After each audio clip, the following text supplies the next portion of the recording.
딜라이브 21대 총선 상황실입니다.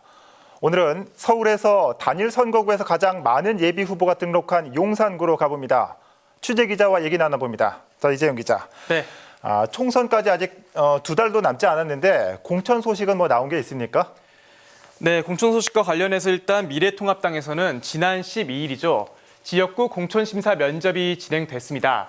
용산 1차 신청 마감 결과는 10대 1이었는데요. 네. 당내에선 전국 최고의 경쟁률입니다. 예. 용산에 등록한 미래통합당 예비 후보는 6명 맞습니까? 네, 맞습니다. 용산구의회에서 제4대와 5대, 7대 의원을 역임했고 지난 지방선거에서 낙마한 김경대 씨가 지난 5일에 등록하면서 용산의 통합당 예비 후보는 총 6명이 됐습니다. 네. 이 6명과 더불어서 김강만 전 호남대학교 초빙교수와 이강원 전 한나라당 당대표특보, 그리고 이일현 현 서울대학교 총동창회 이사가 지난 12일 당 공천심사를 받았고요. 변호사이자 방송인으로 알려진 임윤선 씨도 비공개로 공천심사를 받은 것으로 드러났습니다. 네, 그렇군요. 이 면접 과정에서 어떤 얘기가 오갔는지 파악은 됐습니까? 네, 우선 권영세 예비후보는 이기는 공천을 해야 한다고 말을 했습니다. 그러면서 자기가 이기는 후보라고 못을 박았습니다. 반면 황춘자 예비후보는 중진급 의원 출신과의 경쟁은 불합리하다라고 말했습니다. 네. 권 예비후보를 두고 한 발언입니다. 그러면서 당내 여성 후보자들의 공천 비율이죠. 30% 목표를 고려해달라고 했고요. 조상규 예비후보는 청년 정치 신인이 공천을 받아서 당선까지 된다면 당에 힘이 실릴 거라고 얘기했습니다.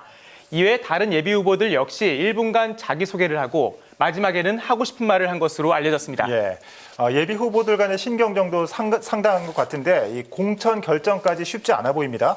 네, 그래서인지 김영호 통합당 지역구 국회의원 후보자 공천관리위원회 위원장이 경선을 언급했죠.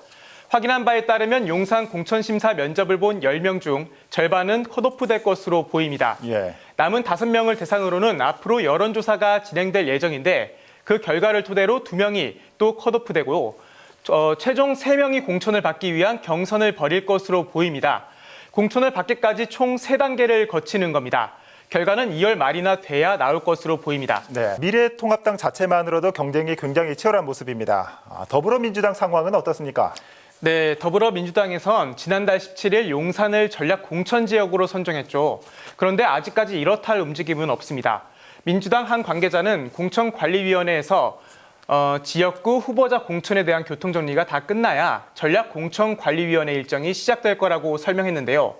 이르면 2월 말, 늦으면 3월 초는 돼야 전략공천에 대한 결과가 나올 것으로 보입니다. 네. 다만 현재 민주당에선 일부 전략지역에서의 경선을 고려 중인 것으로 알려졌습니다. 만일 용산이 경선 지역으로 재선정된다면 청와대 출신 4명과 서울시청 출신 1명, 총 5파전이 예고됩니다. 네, 입성을 위해서 여야 모두 치열한 모습입니다. 계속해서 군소정당 상황 살펴볼까요? 네, 일단 민중당에선 용산 후보자로 김은희 예비후보를 뽑았습니다. 다음으로 정의당에선 18일부터 이틀간 후보 등록을 받고 온라인과 현장, ARS 모바일 투표를 거쳐서 다음 달 6일 선거 후보자 선출 선거를 마칠 계획입니다. 한편 바른미래당은 대한신당 그리고 민주평화당과의 합당을 추진하고 있는데 성사될지는 좀 더 지켜봐야겠고요. 우리공화당과 국가혁명 배당금당은 지역구 후보자 선출과 관련해 아직 구체적인 계획이 확인되지는 않았습니다. 네. 자, 이 무주공산 용산의 민심이 어디를 향할지 궁금해집니다. 21대 총선 상황실 오늘 용산구 살펴봤습니다. 이 기자 수고했습니다.